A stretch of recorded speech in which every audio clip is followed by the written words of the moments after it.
Major General Gregory Lusk joins us now from the North Carolina National Guard Joint Force Headquarters in Raleigh. General, good morning. Hey, good morning to you. So tell us what you're seeing on the ground. Well, I have the fortune of obviously being in Raleigh, North Carolina, so I'm nowhere near the scenes of the reporting that you just covered. But having had the experience throughout my career, I can only imagine what they are reporting. So right now in Raleigh, things are kind of calm, but southeastern part of the state, obviously quite a bit different. Over the next 2 days, you're going to have a lot of work, maybe even longer than that. What is the first order of business as this storm moves through?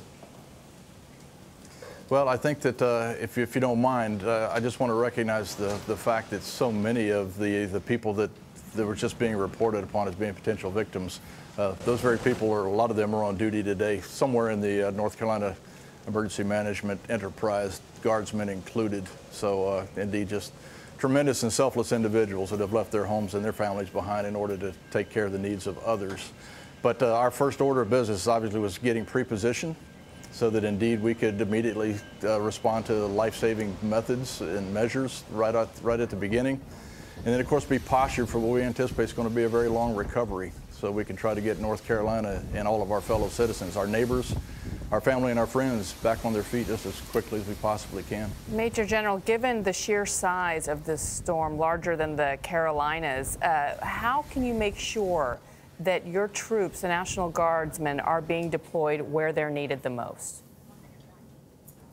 Well, I appreciate that question, and you're right. There's a lot of it is almost on the level of unimaginable. So we just have to imagine it the best we can, and try to establish as much flexibility as we can as we do our planning. So we have quite a few, over 500, that are actually committed and assigned to missions, particularly in the eastern branch of the North Carolina Emergency Management, east of I-95, let's say. We have quite a large number of people that we're holding in what we call reserves, about 2,000 or so, that are kind of west of I-95, all the way across the state, all the way to the mountains, because as the storm track shows, I don't think there's going to be any part of North Carolina that will be unscathed.